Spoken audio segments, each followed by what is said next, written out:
boss, gusto mo ba ng pickup na matipid at matibay na kayang sumabay sa pamilya at trabaho? Ito na ang Triton GLX manual.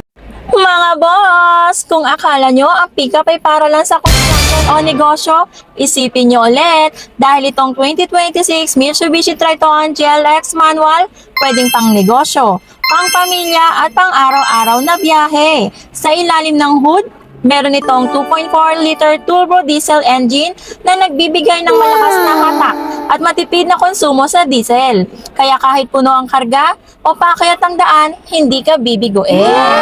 Manual transmission ito, kaya mas kontrolado mo ang takbo at mas sulit ang bawat patak ng diesel. Perfect para sa boss na gusto ng praktikal at matibay na sasakyan.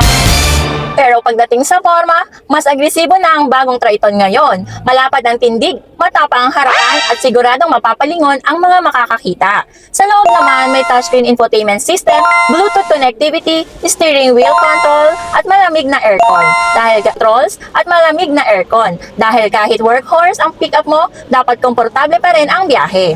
Isa sa pinakamalaking dahilan kung bakit gustong-gusto ng marami ang Triton ay ang tibay nito. Kilala ang Mitsubishi sa paggawa ng pickup na kayang sumabay sa mabibigat na trabaho at mahahabang biyahe. Kaya kung naghahanap ka ng pickup na matibay, matipid, pogi at sulit sa presyo, baka ang 2026 Mitsubishi Triton GLX manual na ang para sa'yo.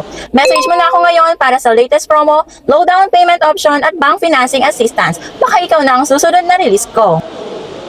Message mo na ako, I'm Leilani Mendoza, ang ahenteng tutulong sa'yo para sa latest promo, low down payment at bank approval assistance.